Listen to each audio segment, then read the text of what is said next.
जय श्री कृष्ण प्रिय साथियों, आप सभी श्रद्धालु श्रोताओं, सीकर्स और आत्मा की तलाश में निकले हर उस यात्री का मैं इस दिव्य यात्रा में दिल से स्वागत करता हूं, जहां शब्द नहीं बल्कि श्रीहरि की वाणी गूंजती है, जहां मन नहीं चलता आत्मा बोलती है, और जहां हर प्रश्न का उत्तर केवल एक मुस्कान में मिल जाता है, श्री कृष्ण के ज्ञान में। पिछले अध्याय भक्ति योग में हमने उस रहस्य से पर्दा उठाया था जहां ईश्वर स्वयं कह उठते हैं कि जो मुझे प्रेम से पुकारता है मैं उसी का हो जाता हूं। हमने वहां देखा कि भक्ति कोई क्रिया नहीं, वह जीवन की शुद्धतम अवस्था है। हमने जाना कि श्रद्धा से बड़ा कोई साधन नहीं और भगवान को पाने के लिए केवल हृदय की सच्चाई ही पर्याप्त है। उसी अध्याय की अंतिम गूंज थी कि जो मुझे संपूर्ण समर्पण से जानता है वही जीवन की सच्ची राह पर है। और अब हम प्रवेश कर रहे हैं उस रहस्यमय ज्ञान के क्षेत्र में जिसे क्षेत्र और क्षेत्रज्ञ कहा गया है। भगवद गीता का 13वां अध्याय केवल एक अध्याय नहीं, यह जीवन के पर्दे के पीछे छिपे उस रहस्य की कुंजी है जिसे जान लेने के बाद इंसान खुद से कभी बेगाना नहीं रह सकता। आज से पहले शायद हमने कभी यह नहीं सोचा होगा कि जो हम हैं वो वास्तव में कौन है। हमारा शरीर, हमारे विचार, हमारी इच्छाएं, ये सब तो बदलते रहते हैं, लेकिन फिर भी कुछ है जो अडिग है, जो देख रहा है, जो सब अनुभव कर रहा है। वो कौन है? क्या आप भी इन प्रश्नों से कभी गुजरे हैं? क्या आप भी खुद से कभी थक चुके हैं? जब रिश्तों में घुटन हो, जब मन हर समय अशांत हो, जब हर दिन लगे जैसे कोई अनजानी दौड़ का हिस्सा बन गए हों और फिर भी मंजिल का कोई पता न हो, तो ऐसे में क्या किया जाए? जब जीवन की सबसे बड़ी लड़ाई अपने ही विचारों से हो, जब रातें चैन से ना गुजरें और दिन चेहरे पर नकली मुस्कान लेकर काटने पड़े, तो क्या वास्तव में कोई रास्ता है जो इस सब से परे हो? हाँ, है। और वो रास्ता आज खुलने जा रहा है, क्योंकि आज श्री कृष्ण अर्जुन से नहीं, हम सबसे बात करने जा रहे हैं उस ज्ञान के माध्यम से जो शरीर और आत्मा के अंतर को स्पष्ट करता है, जो बताता है कि हम केवल यह शरीर नहीं हैं, हम वो ज्ञाता हैं जो इस शरीर, इस संसार, इस मन और इस समय को देख रहा है। यह अध्याय केवल दार्शनिक ज्ञान नहीं है, यह एक क्रांति है। यह उन सभी के लिए है जो बार बार वही गलती दोहराते हैं, जो खुद को कभी पूरी तरह जान ही नहीं पाए, जो दूसरों की अपेक्षाओं में जीते जीते अपनी पहचान भूल चुके हैं, और जो अब थक चुके हैं इस झूठी दुनिया के सच को ओढ़ते ओढ़ते। आज यह ज्ञान आपके जीवन की दिशा बदल सकता है, क्योंकि यहां से शुरुआत होगी स्वयं की खोज की। यह वह स्थान है जहां श्री कृष्ण स्वयं अर्जुन को आंखों में आंखें डालकर कहते हैं, पहचानो तुम कौन हो और तुम किसके लिए बने हो। तो प्रिय आत्माओं, इस अध्याय को केवल सुनिए मत, इसे महसूस कीजिए, क्योंकि यह केवल ज्ञान नहीं है, यह आपकी चेतना की अग्नि है, जो अज्ञान, भ्रम, दुख और मोह की जड़ें जलाने वाला है। आइए अब हम आरंभ करते हैं श्रीमद् भगवद गीता का 13वां अध्याय, जहां से जीवन का असली ज्ञान शुरू होता है, जहां शरीर और आत्मा का भेद मिटता है, और जहां से आत्मा अपने स्वरूप की ओर लौटती है। अर्जुन ने कुछ देर तक मौन साधे रखा। उसके भीतर चल रहे प्रश्नों की आंधियां अब स्थिर होने लगी थी। वह युद्ध भूमि में था, पर इस क्षण उसका मन किसी और युद्ध में उलझा था, आत्मा और शरीर के बीच के एक अदृश्य संग्राम में। उसने अपनी दृष्टि धीरे धीरे श्री कृष्ण की ओर उठाई। शब्द नहीं थे, पर आंखों में जिज्ञासा थी, गंभीर, निष्कलंक और सत्य की प्यास से भरी हुई। मधुसूदन। अर्जुन का स्वर धीमा था, पर उसकी धड़कनों में एक स्पष्ट थरथराहट थी। मैं जानना चाहता हूं, यह शरीर जो चलता है, बोलता है, लड़ता है, यह वास्तव में है क्या? और इसके भीतर जो देखता है, जो अनुभव करता है, वह कौन है? क्या वह मैं हूं, या यह शरीर मैं हूं? श्री कृष्ण ने उसकी ओर देखा। ना कोई चौंकाने वाली दृष्टि थी, ना कोई भारी वाणी। केवल एक ऐसी शांति थी जो शब्दों को मौन में विलीन कर देती है। पार्थ, उनके स्वर में वह सौम्यता थी जो गंगा के तट पर बैठी हुई आत्मा को अनुभव होता है। जिसे तुम शरीर समझते हो वह केवल एक क्षेत्र है, एक खेत जिसमें जीवन की फसलें उगती हैं, भावनाओं की वर्षा होती है और कर्मों की जुताई होती है। यह शरीर केवल एक माध्यम है। यह चलता है, बोलता है, सोचता है, पर यह सब इसके अपने नहीं। जो इसके भीतर है, जो देखता है, जो जानता है, वही है क्षेत्रज्ञ। अर्जुन कुछ क्षणों तक चुप रहा। उसकी आंखों में अब केवल प्रश्न नहीं बल्कि एक आंतरिक हलचल थी। तो यह जो मैं हूं। उसका स्वर धीमा था, जैसे कोई मन ही मन से बोल रहा हो। जो युद्ध से डर रहा है, जो दुख से थक गया है, जो भविष्य से घबराता है, वह शरीर है या आत्मा? श्री कृष्ण के अधरों पर एक कोमल तटस्थता ठहर गई। जिसे तुम दुख मानते हो पार्थ, वह शरीर का अनुभव है, और जिसे तुम मैं कहते हो वह आत्मा का भ्रम है। सत्य तो यह है कि तुम वह हो जो इन दोनों को देख रहा है। अर्जुन की आंखें कुछ कहने को उठीं, लेकिन शब्द रुक गए। उसका अंतर्मन पहली बार यह समझने लगा था कि जो मैं अब तक समझता रहा वह शायद मैं था ही नहीं। कृष्ण बोले, इस शरीर का निर्माण प्रकृति ने किया है।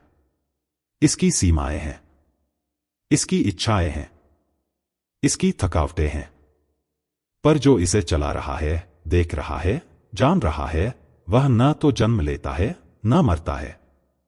पर यदि यह शरीर क्षेत्र है और आत्मा क्षेत्रज्ञ, तो फिर जीवन का उद्देश्य क्या है? अर्जुन का यह प्रश्न अब केवल जानने के लिए नहीं था, यह खोज का उद्घोष था। जीवन का उद्देश्य। श्री कृष्ण की दृष्टि आकाश की ओर उठी। अपने को पहचानना है। इस क्षेत्र में जो कुछ घटता है वह क्षणिक है, पर जो भीतर स्थिर है वह अनंत है, अपरिवर्तनीय है, और वही तुम हो। अर्जुन ने आंखें बंद कर ली। इस संवाद ने कुछ तो छू लिया था भीतर, कुछ जो अब तक शब्दों से परे था। और यहीं से प्रारंभ होती है आत्मा की उस यात्रा की पहली सीढ़ी, जहां शरीर केवल एक साधन है और ज्ञान उसका दीपक। अब यह प्रश्न केवल अर्जुन का नहीं रहा, अब यह हर उस हृदय का है जो जानना चाहता है, मैं कौन हूं? अर्जुन की दृष्टि अब बाहर से भीतर की ओर मुड़ चुकी थी। उसके चारों ओर युद्ध की तैयारी चल रही थी, पर उसके भीतर एक अदृश्य युद्ध ने जन्म ले लिया था। यह प्रश्न अब उसे चैन नहीं लेने दे रहा था।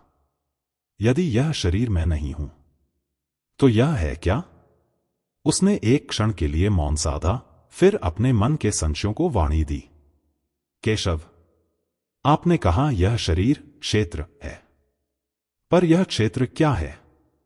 यह किसने रचा, क्यों रचा, और क्या वास्तव में यह मेरे वश में है?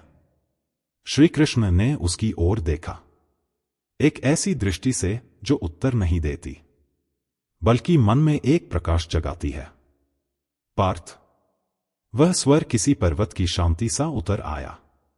जिसे तुम मैं कहकर देखते हो वही शरीर वास्तव में एक क्षेत्र है। जैसे कोई धरती जिस पर बीज बोए जाते हैं और फिर वही बीज वृक्ष बनते हैं, ठीक वैसे ही यह शरीर वह भूमि है जहां जीवन की घटनाएं घटती हैं, अनुभव उगते हैं और कर्मों की फसलें पकती हैं। अर्जुन की दृष्टि स्थिर हो गई। श्री कृष्ण बोले, यह शरीर केवल हड्डियां और मांस नहीं है। यह चेतना की वह जमीन है जहां मन संकल्प करता है, बुद्धि निर्णय लेती है, अहंकार स्वरूप बनाता है, और 5 ज्ञानेंद्रियां, 5 कर्मेंद्रियां, 5 महाभूत, यह सब मिलकर उस क्षेत्र को पूर्ण बनाते हैं। यह क्षेत्र सीमित है, लेकिन इसके भीतर जो घट रहा है वह असीम प्रतीत होता है।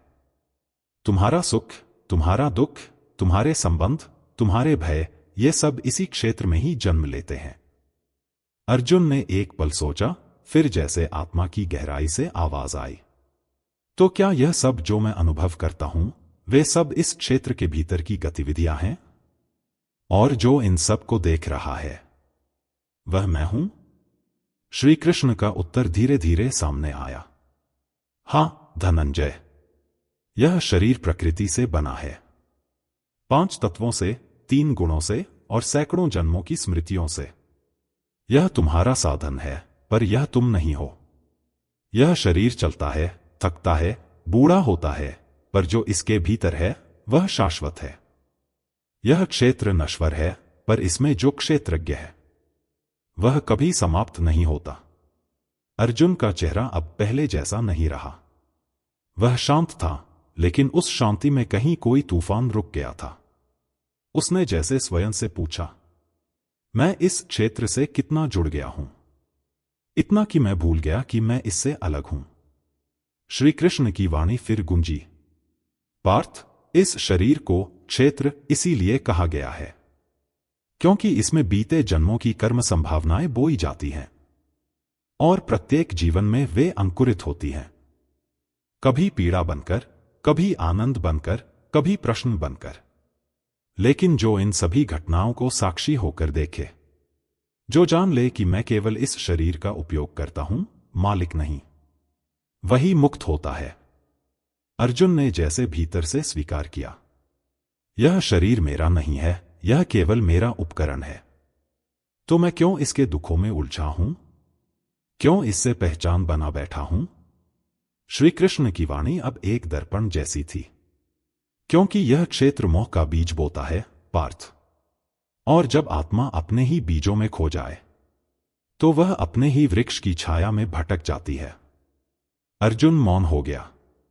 अब उसका प्रश्न नया रूप लेने लगा था। यदि शरीर क्षेत्र है और मैं उसका ज्ञाता हूं, तो फिर यह क्षेत्र कैसे चलता है? कौन इसे गति देता है? श्री कृष्ण ने उसकी ओर देखा, एक ऐसी दृष्टि से जो अगले प्रश्न का स्वागत कर रही थी। अर्जुन अब केवल सुन नहीं रहा था, वह भीतर उतर रहा था, उस मौन में जहां प्रश्न उत्तर में नहीं, अनुभव में बदलते हैं। शब्द पीछे छूट चुके थे, अब केवल एक ही जिज्ञासा थी। यदि यह शरीर क्षेत्र है, तो इसमें जो चेतना है, जो इसे चला रही है, उसे मैं कैसे पहचानूं? उसने नेत्र उठाए और जैसे समय के मध्य से प्रश्न बह निकला, गोविंद, जो इस शरीर में देखता है, जो निर्णय करता है, जो दुख और सुख को जानता है, वह कौन है?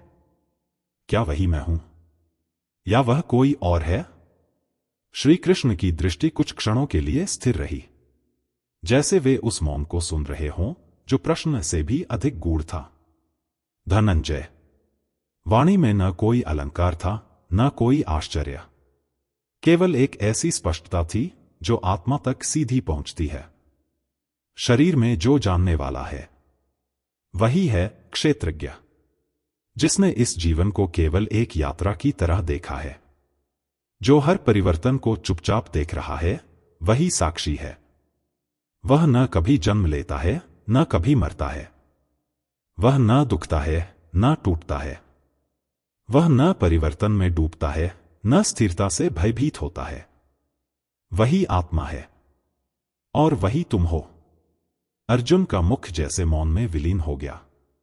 उसने अपनी हथेलियों की ओर देखा, मानो यह जानना चाहता हो कि जिस शरीर को वह स्वयं समझता रहा, वह तो केवल एक आवरण है।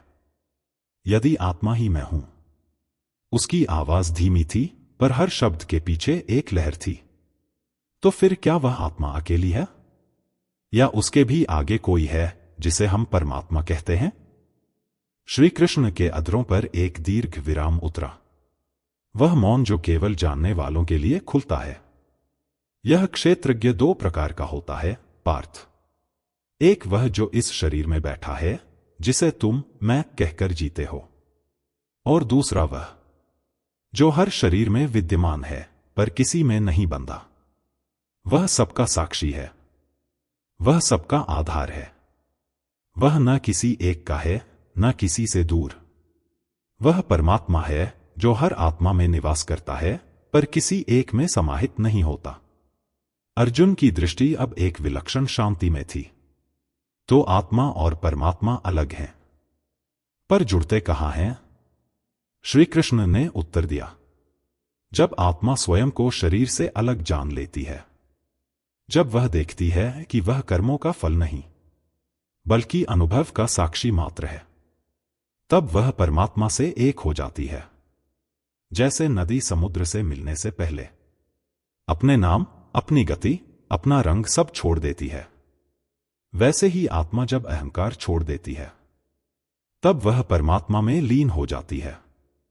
अर्जुन अब किसी युद्ध की सोच में नहीं था। वह स्वयं से मिलने के द्वार पर खड़ा था। उसने पूछा नहीं, पर कृष्ण ने फिर भी कहा, यह जो भीतर जानने वाला है पार्थ, वह जब तक खुद को शरीर मानता है तब तक भ्रम में है, और जब वह जान लेता है कि वह केवल देख रहा है तब वह मुक्त है। वातावरण स्थिर था, जैसे समय रुक गया हो, जैसे जीवन ने एक पल के लिए स्वयं को देख लिया हो। अब अर्जुन जानता था, यह शरीर केवल क्षेत्र है और इसके भीतर जो है वही वह स्वयं है। अर्जुन ने नेत्र क्षितिज पर स्थिर करते हुए पूछा, हे माधव, यदि हर देह एक क्षेत्र है और हर क्षेत्र में कोई एक ज्ञाता है, तो क्या यह संभव है कि असंख्य शरीरों में केवल एक ही चेतना विद्यमान हो? क्या प्रत्येक आत्मा स्वयं से अलग होकर भी उसी एक परम आत्मा की प्रतिछाया है? हे केशव, यह कैसी लीला है जहां अनेकता के भीतर भी कोई अदृश्य एकता बहती है? श्री कृष्ण ने स्थिर स्वर में उत्तर दिया, पार्थ, यह संसार तुम्हें जितना विविध दिखता है उतनी ही उसमें एकता छुपी है। जिस प्रकार आकाश अलग अलग पात्रों में भरे जल में प्रतिबिंबित हो सकता है, किंतु आकाश स्वयं कभी विभाजित नहीं होता, उसी प्रकार मैं, वह परमात्मा, सब शरीरों में आत्मस्वरूप से स्थित हूं। सबके भीतर मैं हूं, किंतु मैं किसी के भीतर सीमित नहीं हूं। अर्जुन की दृष्टि अब अपने भीतर लौटती है। वह पूछता है, प्रभु, यदि प्रत्येक आत्मा के पीछे आपकी ही ज्योति है, तो फिर इन देहों का भेद, इस अहं का भ्रम, यह सब क्यों है? क्यों नहीं मनुष्य इस सत्य को देख पाता? श्री कृष्ण की वाणी एक मौन की तरह उतरती है, क्योंकि देह को ही सत्य मानने की भूल मनुष्य को अपने भीतर स्थित परम को देखने से रोक देती है। जैसे कोई चश्मा धूल से ढका हो, वैसे ही मन की वासनाएं आत्मा की दृष्टि को धुंधला कर देती हैं। हे अर्जुन, प्रत्येक शरीर एक मंदिर है, परंतु उसमें आराध्य मैं ही हूं। हर प्राणी में जो मैं है वह तुम्हारी दृष्टि से भिन्न हो सकता है, पर मेरे दृष्टिकोण से सब एक ही चेतना से भरे हुए हैं। मैं न किसी के भीतर आता हूं, न किसी से बाहर जाता हूं, मैं बस हूं। और जब कोई मुझे अपने भीतर पहचान लेता है तो वह जान जाता है, मैं देह नहीं, मैं आत्मा हूं, और वह आत्मा तुम हो मधुसूदन। एक क्षण को मौन उतरता है। अर्जुन की सांस जैसे भीतर रुक जाती है। वह कहता है, हे नाथ, यदि यह चेतना एक है तो क्या उसी में ही संपूर्ण ब्रह्मांड की गति भी निहित है? श्री कृष्ण कहते हैं, पार्थ, जो इस एकता को जान लेता है वह द्वैत से ऊपर उठ जाता है।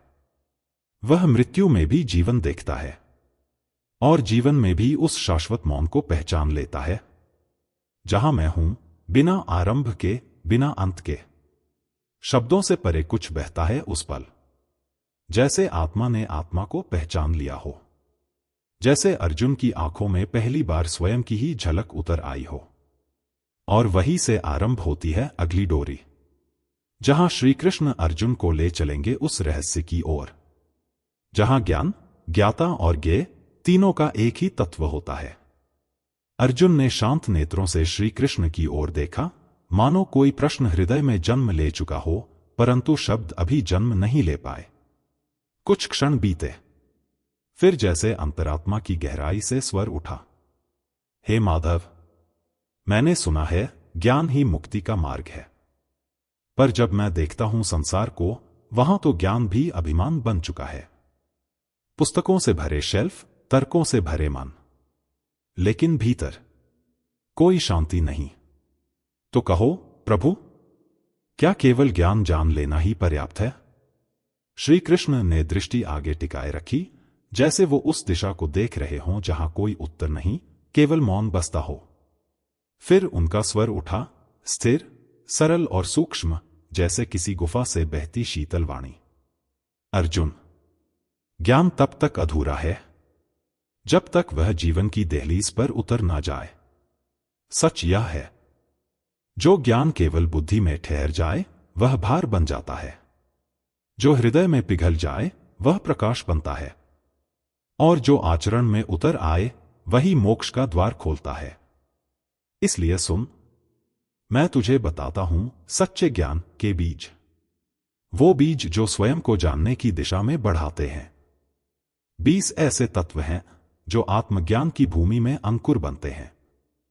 अर्जुन ने दृष्टि उठाई, अब शब्दों से नहीं, मौन से उत्तर मांगा। श्री कृष्ण बोले, ज्ञान का आरंभ होता है विनम्रता से। जहां मैं झुकता हूं वहीं मैं सीखता हूं। अह का त्याग ही पहला द्वार है। फिर आता है अहिंसा, वाणी, विचार और व्यवहार में ऐसी कोमलता जो किसी को छू जाए पर चोट न दे। तत्पश्चात क्षमा, जिसके बिना कोई संबंध जीवित नहीं रह सकता। क्षमाशील मन आत्मा का परिचय देता है। सरलता, जो जटिलताओं से भागती नहीं बल्कि अपने सत्य को निर्विकार स्वीकारती है। आत्मसंयम, जो इच्छाओं को नियंत्रित नहीं करता बल्कि उन्हें दिशा देता है। इंद्रियों पर नियंत्रण, ना तो संसार से भागना ना उसमें डूबना, बस उसे देखना वैसा ही जैसा वह है। वैराग्य, न तो सुख में डूब जाना न दुख में टूट जाना। जो बीत गया उसे जाने देना ही असली पकड़ है। जन्म और मृत्यु के रहस्य को समझना कि जो आया है वह जाएगा, जो दिखता है वह बदलेगा, और जो शाश्वत है वह सदा भीतर है। आसक्ति, किसी वस्तु, व्यक्ति या फल की चाह से ऊपर उठना, ना उससे भागना ना उसे पकड़ना, बस उसे होते हुए देखना। स्वाभाविकता, कृत्रिमता का परित्याग। जैसे नदी बहे, जैसे फूल खिले, वैसे ही जीवन जिए। सत्य की खोज, ना बाहर ना मतों में बल्कि अपने भीतर के मौन में। सतत ध्यान, न एक दिन का अभ्यास बल्कि हर पल का स्मरण कि मैं कौन हूं। एकांत का प्रेम, भीड़ से दूर भीतरी संवाद में रमण, जहां कोई शोर ना हो सिवाय आत्मा की गूंज के। अनित्यता का बोध कि आज जो मेरा है वह कल किसी और का हो सकता है। सब कुछ क्षणभंगुर है, यही जागृति है। अहंकार का त्याग, मैं जब हम में विलीन हो जाए तभी ज्ञान अपने अंतिम पड़ाव पर पहुंचता है। गंभीरता, स्थिरता, श्रद्धा, ये सभी तत्व आत्मा की जमीन को तैयार करते हैं जिसमें ज्ञान का बीज अंकुरित हो सकता है। और सबसे अंतिम, परम सत्य को जानने की आकांक्षा, ना केवल जानने के लिए बल्कि उसमें विलीन होने के लिए। अर्जुन जैसे भीतर कहीं छू गया। इन शब्दों में कोई पाठ नहीं था बल्कि एक जीवन दर्शन था जो सांस लेने लगा था। उसने धीरे से कहा, हे केशव, मैं अब समझ रहा हूं, ज्ञान कोई वस्तु नहीं जो ग्रहण की जाए, वह एक तप है जिसे जिया जाए। इन गुणों को अपनाए बिना किसी ग्रंथ को पढ़ लेना भी अंधकार ही है। सत्य तब प्रकट होता है जब हम भीतर से बदलते हैं। श्री कृष्ण की वाणी फिर थमी नहीं। ज्ञान की गहराई अब भी बह रही थी, क्योंकि अर्जुन ने पूछा नहीं था, पर श्री कृष्ण जानते थे। अर्जुन की आत्मा अब अगले प्रश्न की ओर अग्रसर है। अर्जुन ने मौन को थामा, और उस मौन में जैसे एक अधूरी जिज्ञासा ने आकार लिया। शब्दों को बहुत धीरे समेटते हुए उसने कहा, केशव, जिसे ज्ञानी कहते हैं, क्या वह केवल वह है जो शास्त्रों का अध्ययन करता है, या वह जो आत्मा और परमात्मा के भेद को समझता है? या फिर कोई और ही है जिसकी मैं अब तक कल्पना भी नहीं कर सका? श्री कृष्ण ने दृष्टि को संचित किया। उनके नेत्रों में कोई उत्तर नहीं, बल्कि एक अनुभव उतरता प्रतीत हुआ। वाणी में कोई ध्वनि नहीं थी। फिर भी जब उन्होंने बोलना प्रारंभ किया, तो जैसे शब्द स्वयं अपनी शुद्धता में स्नान करके निकले। अर्जुन, जिसे तू ज्ञान कहता है, वह केवल पांडित्य नहीं। सच्चा ज्ञान जीवन में गूंजता है, पुस्तकों में नहीं।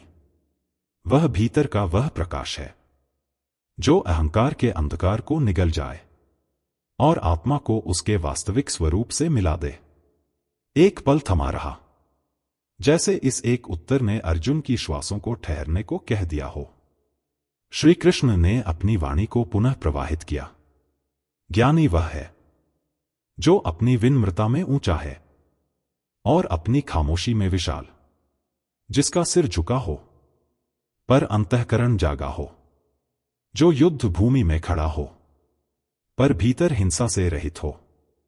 अर्जुन की दृष्टि उठी। उसने कुछ नहीं कहा, पर मानो भीतर कुछ टूट भी रहा था और नया कुछ बन भी रहा था। प्रभु, क्या इसका अर्थ यह हुआ कि जो भीतर से शांत है वही ज्ञानी है? कृष्ण ने उत्तर नहीं दिया। उन्होंने बस अगली बात कही, जिसके मन में किसी के लिए द्वेष नहीं, जो सभी प्राणियों को संभाव से देखता है, जो क्षमाशील है, जो लोभ से रहित है, जो सदा आत्मनिरीक्षण में रमा रहता है, वही वास्तविक ज्ञानी है। अर्जुन ने जैसे अपनी आत्मा में उतरकर देखा और पूछा, परंतु यदि कोई यह सब जानता हो पर जिए नहीं, तो क्या वह भी ज्ञानी है? श्री कृष्ण का उत्तर धीरे से प्रकट हुआ, जो केवल जानता है वह विद्वान हो सकता है, पर जो जानकर जीता है वही ज्ञानी कहलाता है। क्योंकि ज्ञान जब हृदय में उतरता है तभी वह जीवन को रूपांतरित करता है। कुछ पल के लिए समूचा कुरुक्षेत्र मौन हो गया, क्योंकि यह कोई युद्ध का संदेश नहीं था। यह आत्मा के युद्ध में विजय की परिभाषा थी। श्री कृष्ण ने अपनी वाणी में एक और किरण जोड़ी।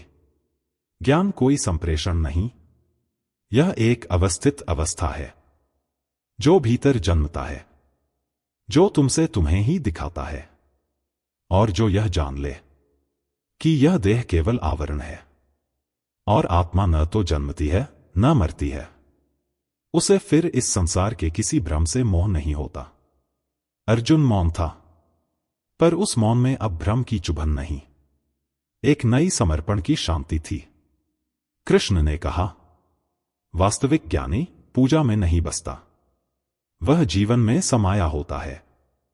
वह मंदिर नहीं बनाता, अपना हृदय ही ईश्वर का निवास बना देता है। अर्जुन ने अपनी श्वास को भीतर खींचते हुए कहा, मधुसूदन, तो क्या ज्ञानी वह है जो हर प्राणी में ईश्वर को देखता है?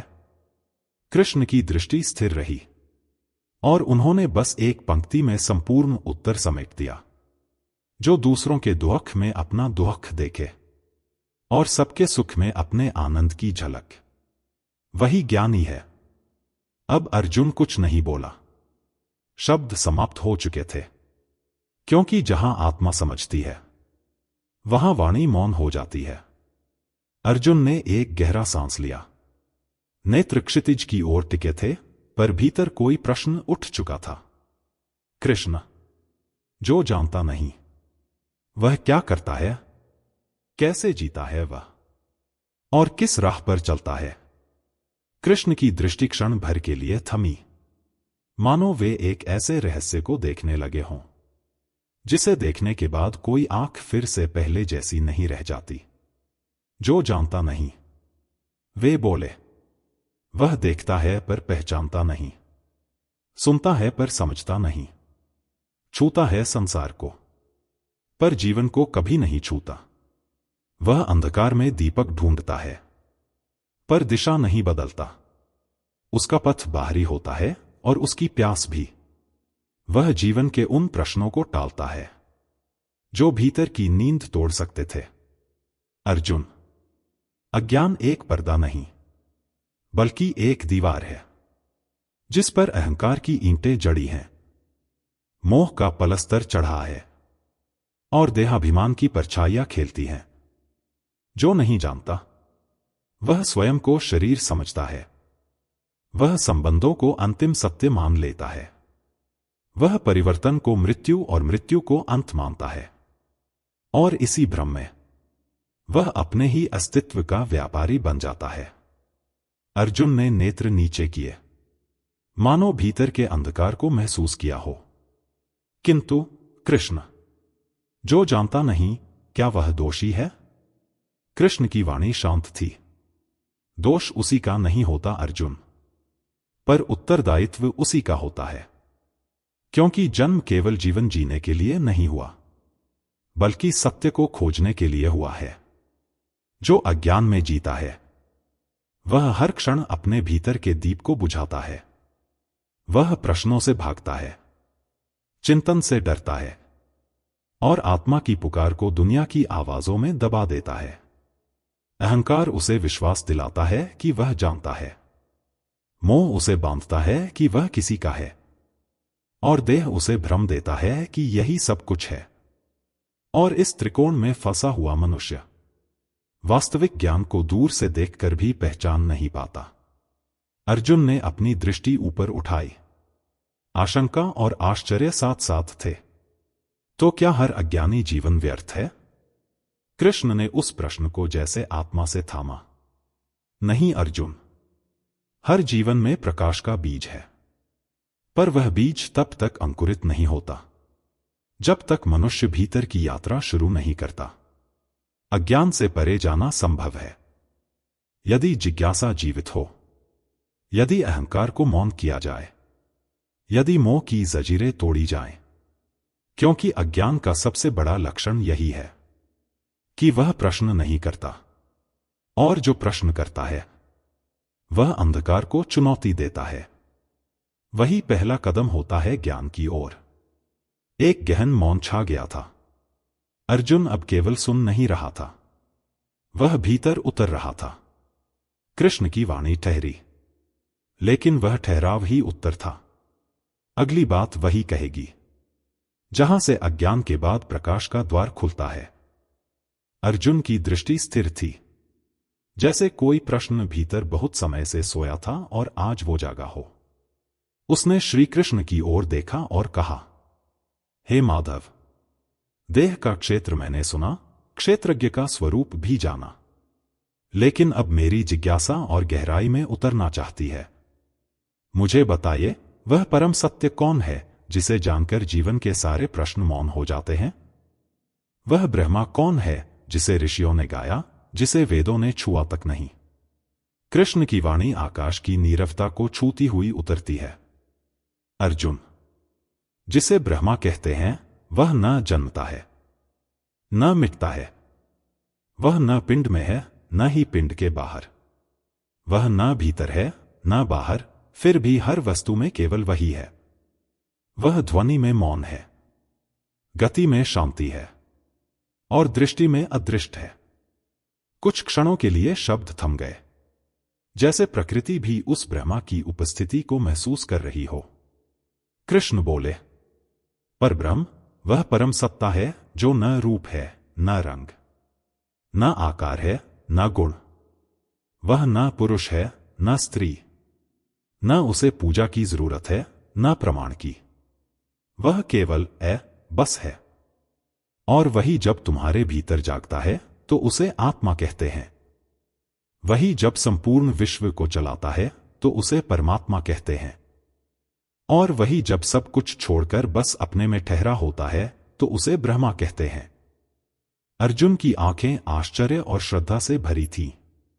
वह पूछ बैठा, हे केशव, क्या आत्मा, परमात्मा और ब्रह्मा ये तीन अलग हैं?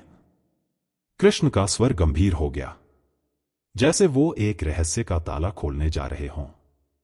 नहीं अर्जुन, ये तीनों अलग नहीं हैं। वही एक सत्य अलग अलग दृष्टिकोण से देखा गया है। आत्मा वह चेतना है जो हर देह में वास करती है। परमात्मा वह चेतना है जो समस्त सृष्टि में समान रूप से विद्यमान है। और ब्रह्मा वह चेतना है जो हर नाम, रूप और सीमा से परे है। जैसे जल, बर्फ और भाप तीनों एक ही तत्व के भिन्न रूप हैं, वैसे ही आत्मा, परमात्मा और ब्रह्मा भी एक ही सत्ता के अलग अलग अनुभव हैं। अर्जुन का मन मौन हो गया था। वह कुछ देर उसी मौन में ठहर गया, फिर धीरे से बोला, तो क्या इस ब्रह्मा को जानना ही जीवन का लक्ष्य है? कृष्ण का उत्तर आया, नहीं अर्जुन, ब्रह्मा को जानना कोई लक्ष्य नहीं है, वह तो केवल एक पहचान है, अपनी असली पहचान। लक्ष्य है उस सत्य में स्थिर हो जाना, उसमें लीन हो जाना, उसके साथ एक हो जाना। क्योंकि जब तू जान जाता है कि तू वही है, तब तेरे सारे मोह, सारे भय और सारे भ्रम स्वयं मिट जाते हैं। एक लंबी नीरवता के बाद कृष्ण बोले, पर ब्रह्म को जानने का उद्देश्य यह नहीं कि तू उससे बड़ा बने, बल्कि यह कि तू यह समझ सके तू कभी भी उससे अलग था ही नहीं। वह तेरे भीतर भी है और तू उसमें समाया हुआ है। जैसे लहरें कभी समुद्र से अलग नहीं होती, वैसे ही आत्मा ब्रह्मा से अलग नहीं है। और जब तू इस एकता को अनुभव करता है, तभी तेरे जीवन का अज्ञान समाप्त होता है। अर्जुन की आंखें अब एक नई ज्योति से भर उठी थीं। जैसे उसे अब दिखने लगा हो कि देह के बाहर कुछ है जो न देखा जा सकता है, न छुआ जा सकता है, पर जो हर पल हर धड़कन में जीता है। अर्जुन ने अपनी दृष्टि नीचे झुकाई। शब्द नहीं थे, केवल विचारों की एक भीतरी उलझन थी। एक पल बाद वह अपनी दृष्टि उठाकर बोले, हे केशव, यदि यह शरीर क्षेत्र है और आत्मा क्षेत्रज्ञ, तो फिर यह मन, जो न तो केवल शरीर है, न पूर्ण आत्मा, वह क्या है? उसकी गति, उसकी शक्ति, उसकी सीमाएं, इन तीनों में उसका क्या स्थान है? कृष्ण की दृष्टि क्षितिज पर ठहरी रही। वाणी नहीं, जैसे संपूर्ण सृष्टि भीतर उतर आई हो। फिर उनका स्वर उतरा, जैसे कोई शांत झरना किसी चट्टान को चूमता है। अर्जुन, शरीर वह रथ है, मन उसका लगाम, और आत्मा रथी जो स्वयं को देखने बैठा है। पर यह मन, जिसे लोग मैं समझ बैठते हैं, वास्तव में न शरीर है न आत्मा। यह सेतु है माटी और चेतना के मध्य। यह पुल है जो शरीर की सीमाओं को आत्मा के स्पर्श तक ले जाता है। एक मौन ठहराव के बाद अर्जुन ने पूछा, तो क्या मन आत्मा की ही छाया है? कृष्ण ने कहा, नहीं अर्जुन, मन छाया नहीं। मन एक उपकरण है जो संसार की गूंज को भीतर लाता है और भीतर के मौन को संसार की ओर ले जाता है। जब शरीर की इंद्रियां विषयों से टकराती हैं, मन चंचल होता है। वह स्मृति बनाता है, वासना रचता है और फिर उसी के पीछे भागने लगता है। पर आत्मा, वह उस दौड़ में भाग नहीं लेती। वह केवल साक्षी है, न बंधती है, न उलझती है, न पछताती है, न आशा करती है। अर्जुन की आंखों में अब कुछ तीव्र था, जैसे किसी ने भीतर से पर्दा उठाया हो। उसने पूछा, क्या मन शरीर के अधीन है या आत्मा के? कृष्ण का उत्तर आया, मन उसी का दास बन जाता है जिसे तू प्रधान मानता है। यदि तू शरीर को अपना सत्य मानता है, तो मन तुझे विषयों की ओर खींचेगा, भोग, भय और भ्रम के पथ पर। और यदि तू आत्मा को अपना स्वभाव मानता है, तो मन साधक बन जाएगा, नियंत्रित, शांत और निर्मल। मन वह दीपक है अर्जुन, जिसे यदि तू इंद्रियों की हवाओं के बीच रखेगा, तो वह डगमगाएगा। पर यदि तू उसे आत्मा की गुफा में रखे, तो वही प्रकाश तुझे परमात्मा तक ले जाएगा। अर्जुन कुछ कहना चाहता था, पर शब्द पीछे छूट गए। अब वह केवल सुनना चाहता था। शरीर की भाषा मौन हो चुकी थी। अब केवल आत्मा की पुकार शेष थी। और कृष्ण ने उस पुकार को सुन लिया था। अर्जुन, शरीर कर्म करता है, मन निर्णय करता है और आत्मा केवल देखती है। कर्म शरीर को बांधते हैं, विचार मन को उलझाते हैं, पर आत्मा वह केवल मुक्त होती है। इसलिए मन को साधना सीखो।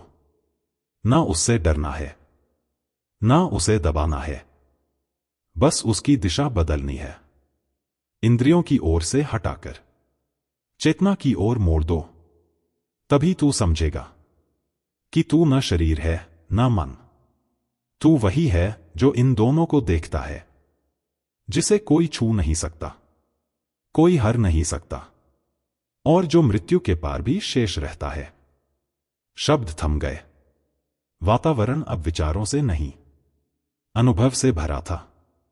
जैसे भीतर कोई गूंजती आवाज कह रही हो, मन को जीतना युद्ध नहीं है, यह तो घर लौटने की प्रक्रिया है, जहां आत्मा पहले से ही बैठी है, शांत, स्थिर और प्रतीक्षारत। अर्जुन ने अपने मन के गहन कोने से एक प्रश्न उभारा। उसके स्वर में कोई अधीरता नहीं थी, परंतु एक ऐसी जिज्ञासा थी जो समय से भी प्राचीन थी। उसने कहा, हे केशव, ये जो संसार मेरी दृष्टि को घेरे है, जो बदलता रहता है, सृजित होता है और फिर विलीन हो जाता है, क्या यही प्रकृति है? और इसके पार वह कौन है जो सब देखता है पर कभी बदलता नहीं? क्या वह पुरुष, आत्मा, केवल साक्षी है या कुछ और भी? श्री कृष्ण ने अपना दृष्टिकोण गहराई में उतारा। उनके शब्दों में कोई सीमा नहीं थी, ना कोई शोर, केवल एक दिव्य मौन था जो उत्तर देता चला गया। अर्जुन, यह संसार जो तुम देख रहे हो, जिसे छूते हो, जिसमें राग द्वेष, जन्म मरण, सुख दुख सब लहराते हैं, वह प्रकृति है। यह वह शक्ति है जो बनाती है, बदलती है और मिटा भी देती है। यह माया है, रूप में भी है और नियमों में भी। यह गति है, परिवर्तन है, क्रिया है। और जो इसके साक्षी रूप में स्थित है, जो स्वयं कभी बदलता नहीं, वह है पुरुष, आत्मा। वह न कुछ रचता है, न मिटाता है। वह केवल देखता है, परंतु उस देखना ही इतना पूर्ण है कि उसी से सारा खेल संभव है। कुछ क्षणों तक अर्जुन मौन रहा, जैसे आत्मा ने उस मौन में स्वयं को पहचान लिया हो। फिर उसने धीरे से कहा, तो क्या ये दोनों, प्रकृति और पुरुष, अलग हैं या साथ हैं? श्री कृष्ण का उत्तर शब्दों से नहीं, शांति से आया।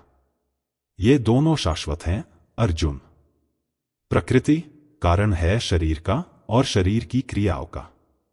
पुरुष कारण है अनुभूति का, चेतना का। प्रकृति बनाती है उपकरण और पुरुष उनमें जीवन भर देता है। एक बिना दूसरे के अधूरा है, परंतु एक ही सदा अपरिवर्तनशील है। संसार इन दोनों के मिलन से उत्पन्न होता है। जहां क्रिया है, वहां प्रकृति है। जहां साक्षी है, वहां पुरुष है। जहां दोनों साथ आते हैं, वहीं संसार जन्म लेता है। अर्जुन की दृष्टि जैसे अंतर की किसी गहराई में उतर गई। उसने कहा, हे माधव, तो क्या जीवात्मा प्रकृति में फंसी हुई आत्मा है? श्री कृष्ण का स्वर अब और भी कोमल था। नहीं अर्जुन, आत्मा कभी बंधी नहीं होती, परंतु जब वह प्रकृति के साथ तादात्म्य कर लेती है, तब वह स्वयं को भूल जाती है और बंधन का अनुभव करती है। यह अनुभव ही संसार है। मुक्ति तब है जब आत्मा पुनः स्वयं को पुरुष रूप में पहचान लेती है, साक्षी, अचल, स्वतंत्र। कुछ कहने की आवश्यकता शेष नहीं रही थी, क्योंकि इस क्षण में अर्जुन के भीतर जैसे कोई बात नहीं, कोई शंका नहीं, केवल मौन था। और उस मौन में वह सुन रहा था स्वयं को। अर्जुन ने एक क्षण के लिए दृष्टि नीचे कर ली। धूल से भरे कुरुक्षेत्र की भूमि को देखते हुए वह बोला, प्रभु, यदि आत्मा अविनाशी है, अछूती है और साक्षी मात्र है, तो फिर यह कैसे संभव है कि वही आत्मा प्रकृति की इस माया में उलझ जाए? कैसे वह मोह से बंधती है? कैसे वह भूल जाती है अपने शुद्ध स्वरूप को।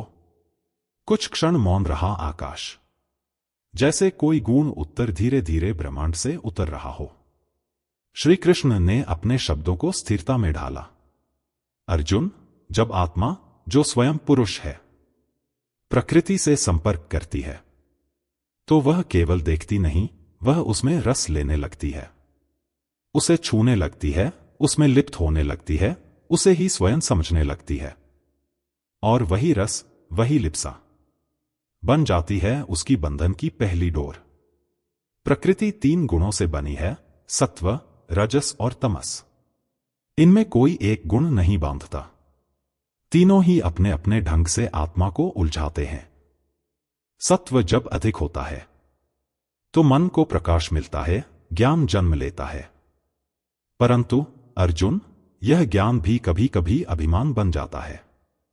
मैं जानता हूं, यह विचार भी एक सूक्ष्म बंधन है।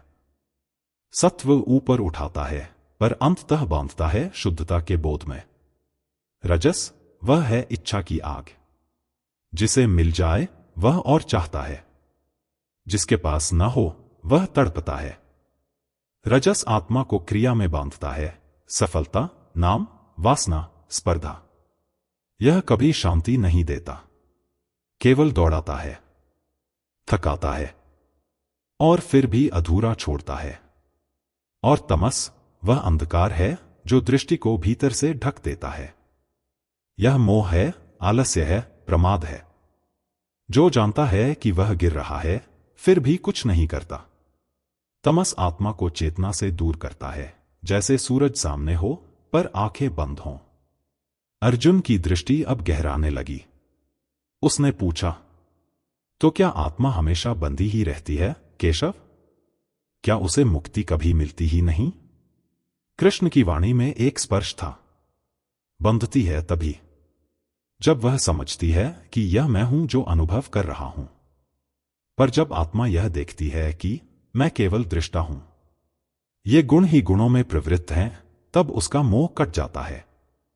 जब वह समझ लेती है कि कर्म करने वाला शरीर है, भावनाएं मन की हैं और आकर्षण प्रकृति का है, तब आत्मा स्वयं को उससे अलग अनुभव करती है। उसे बस इतना समझना होता है, अर्जुन, कि वह प्रकृति की लहरों में नहीं, बल्कि सागर के गहराते मौन में है। एक क्षण के लिए वायु भी रुक गई और अर्जुन के भीतर कुछ हिल गया, जैसे कोई ग्रंथि खुल गई हो, जैसे कोई गहराई पहली बार सुनी हो। अर्जुन ने कुछ क्षण नीरव मौन में बिताए। उसका मस्तिष्क अब प्रश्नों से अधिक उत्तरों की खोज में था। लेकिन एक प्रश्न जैसे भीतर से उठ खड़ा हुआ, हे जनार्दन, यदि यह देह मेरा सत्य नहीं, तो क्यों मैं इससे इतना जुड़ गया हूं? क्यों यह हृदय इन अनुभवों, इस शरीर की पीड़ा और सुख को ही जीवन मान बैठा है? क्या आत्मा जानकर भी इस माया के जाल में उलझी रह सकती है? श्री कृष्ण की दृष्टि उस क्षण गंगा की लहरों से भी अधिक शांत थी। उनके स्वर में कोई शोर नहीं था, केवल मौन की भाषा थी।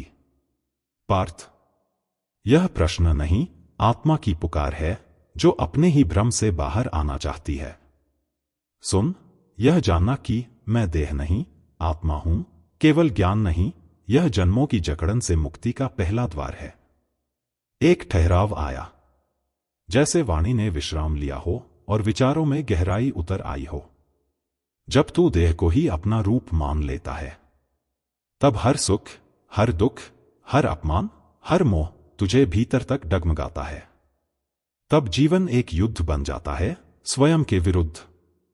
क्योंकि आत्मा शांति है, पर शरीर लालसा है। अर्जुन ने धीरे से नेत्र झुकाए और कहा, तो क्या यही कारण है मेरे भ्रम का, कि मैं हर क्षण अपने को शरीर मानता आया? श्री कृष्ण का उत्तर जैसे कोई सनातन सत्य हो। हां धनंजय, यही वह भूल है जो आत्मा को जन्मों तक भटका देती है। देह तो केवल एक वस्त्र है जो समय के साथ छूट जाएगा, पर तू वस्त्र को ही स्वयं समझ बैठा और फिर उसी वस्त्र के रंग, रूप, सम्मान, अपमान, भय और आकांक्षाओं में लिप्त हो गया। पर जब तू जान जाता है कि मैं आत्मा हूं, तब यह समूचा दृश्यपट बदल जाता है। फिर अपमान और यश एक से हो जाते हैं। मृत्यु केवल परिवर्तन लगती है और जीवन एक सेवा बन जाता है। अर्जुन ने मौन में डूबते हुए पूछा, पर केशव, यदि आत्मा ही मेरा सत्य है तो यह देह क्यों दी गई? इसका प्रयोजन क्या है?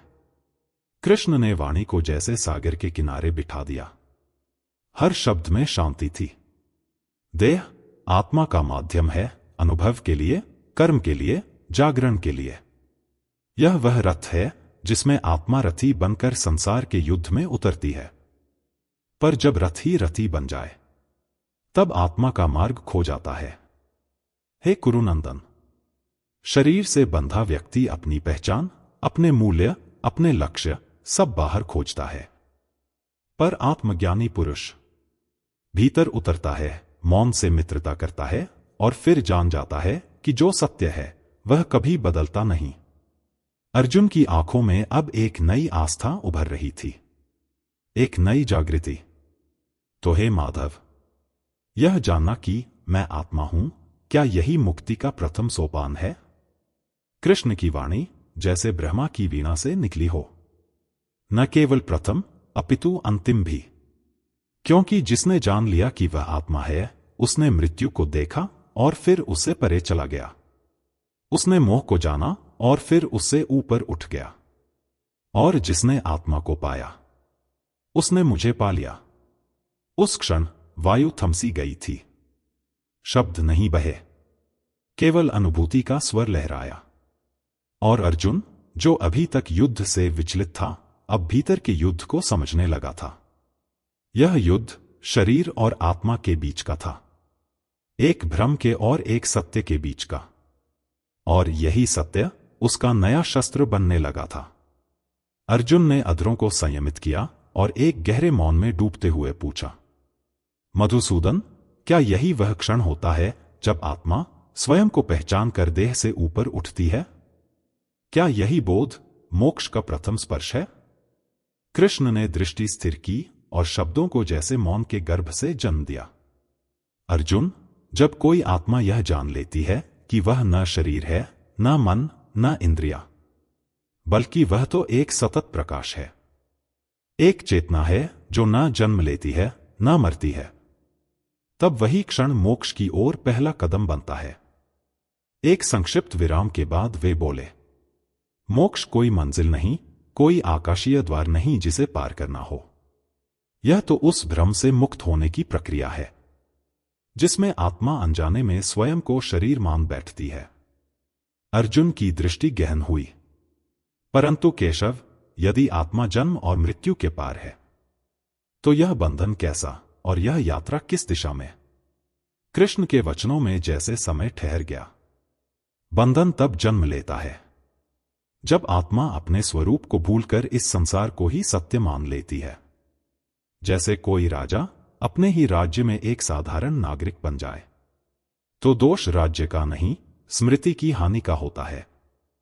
अर्जुन, मोक्ष कोई बाहरी वस्तु नहीं, यह तो केवल स्मरण है उस सत्य का जो तुम सदा से थे और जो कभी छिन नहीं सकता।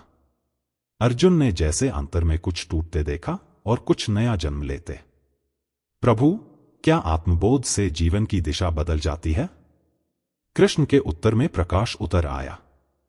हां अर्जुन, आत्मबोध जीवन की धारा नहीं, उसका मूल स्रोत है।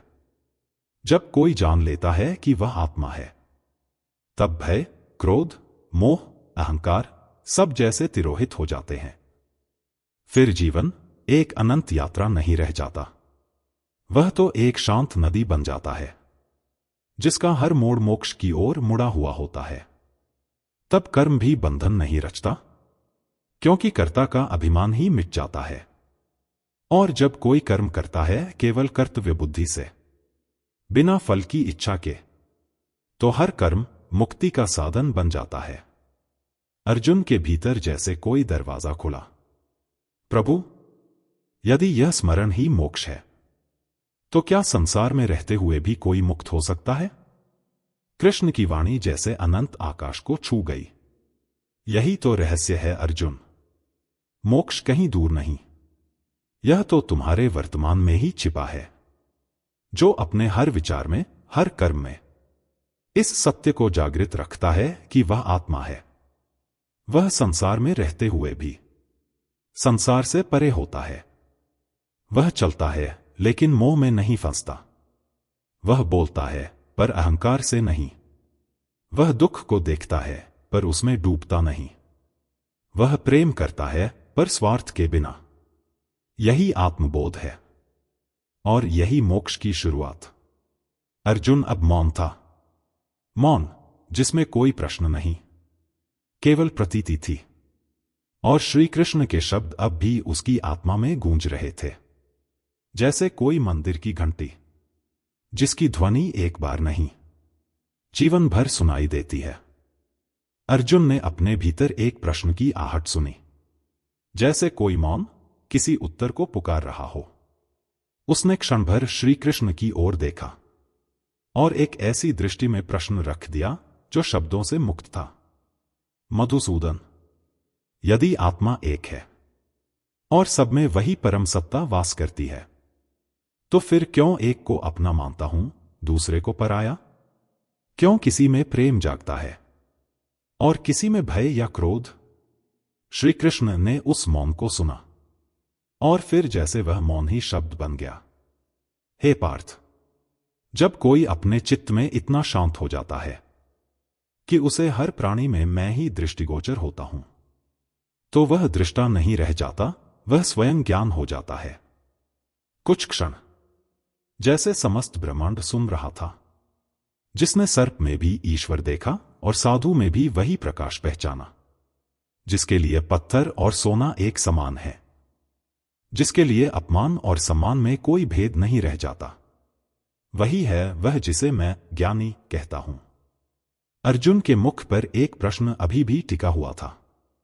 उसने धीरे से आगे पूछा, परंतु प्रभु, ऐसा समत्व कैसे जगे? कैसे कोई मृत्यु की छाया में भी एकता देख सके? कैसे कोई हिंसा में भी ईश्वर की लीला को समझ सके? श्री कृष्ण ने जैसे संपूर्ण जीवन का उत्तर कुछ पंक्तियों में समेट दिया। जिस दिन तू केवल आंखों से नहीं, अपने अंतःकरण से देखना आरंभ करेगा, उस दिन तुझे हर हृदय में एक ही स्पंदन सुनाई देगा। अहम आत्मा गुढ़ सर्वभूतेषु, मैं ही हूं सबके भीतर, सबके रूपों में और सबके पार भी। एक मौन फिर गहरा हुआ। अर्जुन, समत्व कोई अभ्यास नहीं, वह तो एक अनुभूति है जो उस क्षण प्रकट होती है जब तू स्वयं को नहीं, सबको देखना सीख जाए। जब तू यह नहीं पूछे कि यह कौन है, बल्कि केवल यह समझे, यह भी मैं ही हूं। अर्जुन ने अपनी दृष्टि धरती पर झुका दी, मानो अपने ही भीतर किसी अनदेखे अंधकार को देख रहा हो। तो क्या यह मेरा अज्ञान है जो मुझे भिन्न भिन्न रूपों में द्वेष, मोह और ममता के बंधन में बांधता है? श्री कृष्ण का उत्तर शून्य की तरह आया, शांत परंतु संपूर्ण। हां अर्जुन, जब तू मैं और तू के भ्रम को छोड़ देगा, तब तेरी दृष्टि में सारा जगत ईश्वरमय हो उठेगा और उसी क्षण वह जानना आरंभ होगा जो जन्मों से तू जानना चाहता था। हर शब्द के बाद जैसे हवा भी रुक जाती, क्योंकि अब संवाद नहीं हो रहे थे। अब आत्मा बोल रही थी और आत्मा सुन रही थी। अर्जुन ने दृष्टि उठाई और जैसे एक उलझे हुए मन की गांठ खोलते हुए बोला, कृष्ण, जब मैं किसी कार्य को करता हूं, तब मैं स्वयं को उसका कर्ता मान लेता हूं।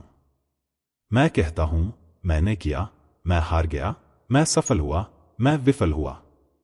परंतु यदि यह शरीर मेरा नहीं, यह मन भी मेरा नहीं, तो फिर मैं करता कौन सा कर्म हूं? क्या मैं ही वह नहीं हूं जो केवल देख रहा है? फिर यह करता कौन है? श्री कृष्ण ने मौन में डूबा उत्तर दिया, हे पार्थ, जब कोई यह जान लेता है कि कर्तापन केवल प्रकृति का गुण है और आत्मा सदा उससे भिन्न, साक्षी स्वरूप, शांत और निष्क्रिय है, तभी उसका भ्रम टूटता है। अर्जुन की भौहें सिकुड़ती हैं, जैसे कोई जटिल गणित समझने का प्रयत्न कर रहा हो। परंतु प्रभु, जो हाथ धनुष थामे हैं, जो तीर छोड़ता है, वो तो मेरा ही शरीर है। और जब मैं युद्ध करता हूं, तो क्या मैं ही उस हिंसा का कर्ता नहीं बनता? श्री कृष्ण के वचन हवा में बिखरते हैं, जैसे मौन की लहरों में तरंगे उठती हों। हे अर्जुन, इस संसार का प्रत्येक क्रियाकलाप, चलना, बोलना, सोचना, लड़ना, सब प्रकृति के गुणों द्वारा संचालित होता है। मन, बुद्धि, इंद्रिया, यह सब प्रकृति के औजार हैं। तू केवल वह है जो देख रहा है, साक्षी, न कि कर्ता। प्रकृति करती है और आत्मा केवल अनुभव करती है। कुछ क्षण थमे और फिर अर्जुन ने गहरी श्वास ली, जैसे भीतर कुछ टूटकर बह गया हो। तो प्रभु, यदि मैं करता नहीं, तो मुझे अपराध बोध क्यों होता है? मुझे अभिमान क्यों होता है? क्यों मैं हार जीत के भाव में फंस जाता हूं? श्री कृष्ण का स्वर जैसे भीतर के अंधकार को स्पर्श कर गया। क्योंकि तू मैं बन गया है अर्जुन, और जिसने मैं को ही बांध लिया हो, वह सदा करेगा, सदा फंसेगा, सदा दुख पाएगा। पर जिसने देखा कि वह केवल दृष्टा है, उसके भीतर सहज ही निष्कामता जन्म लेती है। कर्म वही रहते हैं, पर कर्तापन मिट जाता है। फल वही आते हैं, पर मोह टूट जाता है। शरीर वही चलता है, पर भीतर मौन हो जाता है। और वहीं से प्रारंभ होता है साक्षी भाव। अर्जुन ने मुख नीचा किया, जैसे कोई सत्य अपनी आंखों से उतरता देख रहा हो। प्रभु, इसका अर्थ यह है कि मैं केवल शरीर नहीं, मैं वह हूं जो इस शरीर को होते हुए देख रहा है। जैसे कोई नाटक देखता हो, पर मंच पर नहीं होता। श्री कृष्ण की वाणी अब धीमे धीमे जलती ज्योत की तरह थी। जिसने यह जान लिया कि शरीर का करना, मन का सोचना, बुद्धि का निर्णय लेना, सब प्रकृति का नर्तन है, और आत्मा तो केवल उस नर्तन की दर्शक है। वह जीव मुक्त हो जाता है। उसके भीतर कोई अधूरापन नहीं बचता, कोई भ्रम नहीं टिकता, कोई बांध नहीं रहता। वह कर्म करता है, पर करता नहीं। वह जड़ के साथ बहता है, पर चेतन बना रहता है। अर्जुन अब कुछ नहीं कहता। शब्द जैसे मौन में डूब गए हों। केवल एक अनुभूति भीतर गूंज रही थी, मैं कुछ नहीं करता, सब प्रकृति कर रही है, और मैं केवल देख रहा हूं। वह क्षण स्थिर हो गया, जैसे कोई आत्मा पहली बार अपने असली स्वरूप को पहचान रही हो। पर श्री कृष्ण की वाणी अभी पूर्ण नहीं हुई थी।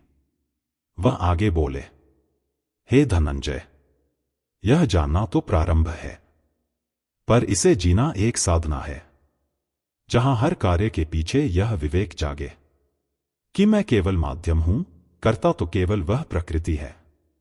और इसी से जन्म लेता है विरक्ति। वही विरक्ति जो मन को शांत करती है, कर्म को शुद्ध करती है, और आत्मा को पूर्णतया स्वतंत्र बना देती है। और फिर एक नए प्रश्न की आहट अर्जुन के मन में उठती है। प्रभु, जब मैं कुछ नहीं करता, तब क्या मैं भी अपने दुखों और सुखों का निर्माता नहीं हूं? क्या मेरा भाग्य भी प्रकृति की ही लिपि में लिखा है? और यहीं से आरंभ होती है अगली अनुभूति, जहां श्री कृष्ण बताएंगे साक्षी भाव और भाग्य के बीच का सूक्ष्म रहस्य। अर्जुन ने शून्य में दृष्टि डाली। उसके भीतर कुछ था, एक ऐसी हलचल जो न तो युद्ध से उपजी थी, न ही शस्त्रों से, बल्कि उस अदृश्य सत्य की खोज से, जिसे वह अब तक पहचान नहीं पाया था। उसने अपने अंतर की उस जिज्ञासा को शब्दों का रूप दिया। प्रभु, यदि शरीर यह क्षेत्र है और आत्मा उसमें स्थित क्षेत्रज्ञ है, तो वह कौन है जो सब में स्थित होकर भी अलग है? क्या वह भी कोई क्षेत्रज्ञ है, या इन सबसे परे कुछ और? कृष्ण ने कुछ पल मौन रखा। वह मौन उत्तर से कहीं गूढ़ था। फिर जैसे शाश्वतता ने स्वयं स्वर धारण किया, अर्जुन, एक क्षेत्रज्ञ वह है जो एक शरीर में स्थित है, जो जन्म लेता है, मृत्यु पाता है और फिर लौट आता है। वही आत्मा। पर एक और क्षेत्रज्ञ है, जो सभी शरीरों में एक समान स्थित है, जो न जन्म लेता है न मरता है, जो साक्षी है तुम्हारे, मेरे और इस समस्त सृष्टि के भीतर, वह मैं हूं अर्जुन। वह परम पुरुष जो हर प्राणी में उपस्थित है, पर फिर भी किसी का नहीं, जो सब कुछ जानता है पर स्वयं अज्ञेय बना रहता है, जो सब कुछ देखता है पर किसी में लिप्त नहीं होता, जो सबका साक्षी है पर किसी कर्म का कर्ता नहीं बनता। अर्जुन ने सहज स्वर में पूछा, क्या उसे जान लेना ही मुक्ति है? श्री कृष्ण ने जैसे कोई अंतर्यामी ध्वनि में उत्तर बुन दिया, नहीं, केवल जानना पर्याप्त नहीं। शब्दों से परमात्मा नहीं मिलता और शास्त्रों से आत्मा मुक्त नहीं होती। जिस दिन कोई इस शरीर के भीतर उस परम को अनुभव कर लेता है, जिस दिन यह भान हो जाता है कि जो मैं कहता हूं वह केवल एक प्रतिबिंब है और जो मौन में स्थिर है वही वास्तविक मैं है, उसी दिन बंधन टूटते हैं, उसी दिन मुक्त होता है जीव। क्योंकि जानना ज्ञान है पर अनुभव मुक्ति है। जिसने यह देख लिया कि मैं शरीर नहीं हूं, मैं आत्मा भी नहीं हूं, बल्कि मैं वही परम चेतना हूं जो हर रूप में केवल देख रही है, हर नाम में केवल प्रवाहित हो रही है, वह न लौटता है अर्जुन, क्योंकि वहां से लौटने का कुछ शेष ही नहीं रहता। अर्जुन ने कुछ नहीं कहा। शब्द अब अर्थ खो रहे थे, क्योंकि जो कहा जा रहा था वह सुनने के लिए नहीं था, वह होने के लिए था। श्री कृष्ण का स्वर गूंजता रहा, जब तक तू परमात्मा को एक विचार की तरह देखता है तब तक वह तुझसे दूर है। जब तू उसे भीतर की उपस्थिति की तरह जीने लगेगा तब वह तू ही बन जाएगा। और अर्जुन, जब जानने वाला, ज्ञेय और ज्ञान तीनों एक हो जाएं, वहीं से आरंभ होती है मुक्ति की अंतिम रेखा। कथन थमा नहीं। एक मौन उनके बीच फैल गया, जिसमें आत्मा शांति से उतर रही थी। अर्जुन की दृष्टि कुछ क्षणों के लिए शांत हो गई, जैसे भीतर कोई प्रश्न आकार ले रहा हो, और फिर वह शब्दों में ढल गया। माधव, मैं अब समझ पा रहा हूं क्षेत्र और क्षेत्रज्ञ का भेद, पर एक संशय शेष है। जिसे जानना है वह क्या है? जो जान रहा है वह कौन है? और जो ज्ञान कहलाता है उसका स्वरूप क्या है? इन तीनों के बीच क्या संबंध है? क्योंकि जब तक ये स्पष्ट न हो तब तक हर उत्तर अधूरा लगता है। कृष्ण ने उत्तर दिया, जैसे कोई नदी अपने ही मौन से संवाद करती हो। अर्जुन, जो वास्तव में जानने योग्य है वह मैं हूं, अव्यक्त होकर भी जो समस्त प्राणियों में समाया है, जिसे न इंद्रियां पकड़ सकती हैं न बुद्धि बांध सकती है, जो सबका आधार होते हुए भी स्वयं किसी पर निर्भर नहीं, वही ज्ञेय है, जानने योग्य। क्षण भर का मौन, शब्द जैसे रुके हों, केवल आत्मा सुन रही हो। और अर्जुन, जो इस ज्ञेय को जानने की जिज्ञासा में है वही ज्ञाता है। वह तुम्हारा भीतर बैठा साक्षी है, जो हर क्षण देखता है पर हस्तक्षेप नहीं करता, जो हर पीड़ा में मौन रहता है पर साथ कभी नहीं छोड़ता। वही ज्ञाता तुम्हारा स्वरूप है।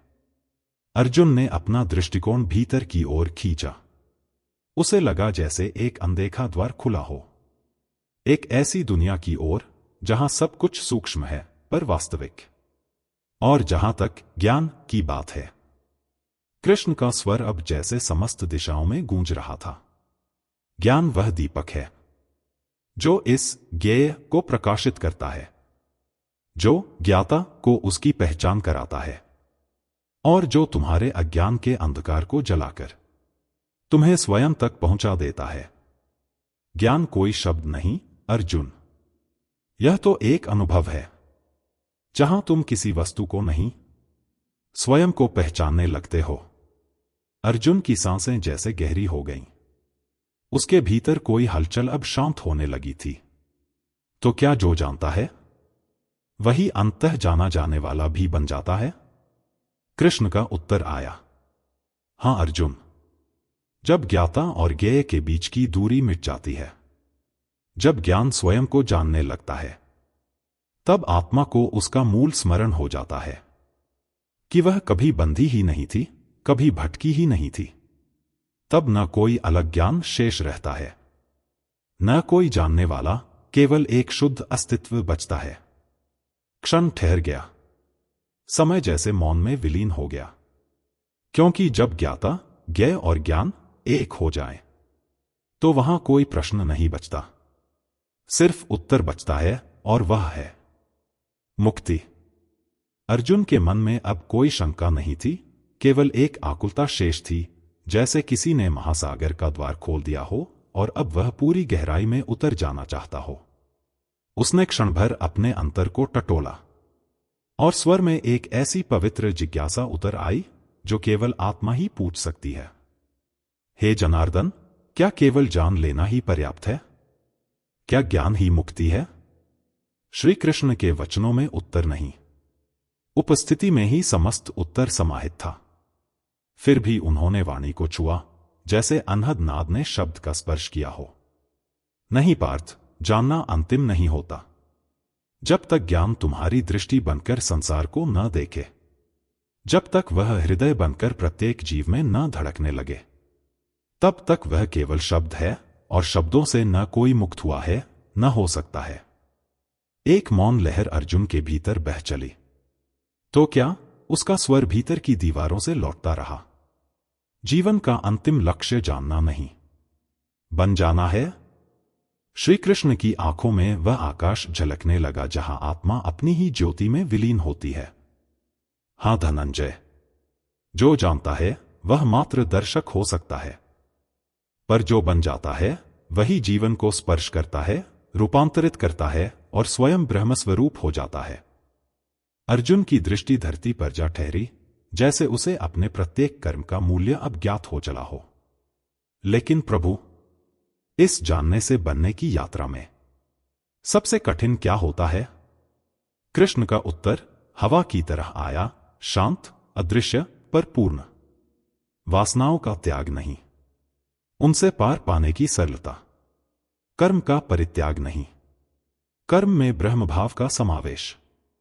और ज्ञान का संग्रह नहीं, उसे जीवन के प्रत्येक क्षण में साकार करना। यह यात्रा तप नहीं, प्रेम है।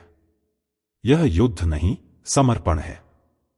यह बंधन तोड़ना नहीं, अपने भीतर के बंधन को पहचानकर मौन करना है। कुछ क्षणों के बाद अर्जुन ने अपनी दृष्टि श्री कृष्ण की ओर उठाई। शब्द नहीं बोले, पर आंखों ने कहा, अब मैं जानता नहीं, बनना चाहता हूं। श्री कृष्ण के अधरों पर वो मौन प्रकट हुआ जो सहस्त्रों जन्मों की थकान को शांति देता है। तो चलो अर्जुन, अब यह ज्ञान केवल श्रवण न रहे, यह तुम्हारी चाल बन जाए। तुम्हारी दृष्टि, तुम्हारी वाणी, तुम्हारा आचरण बन जाए।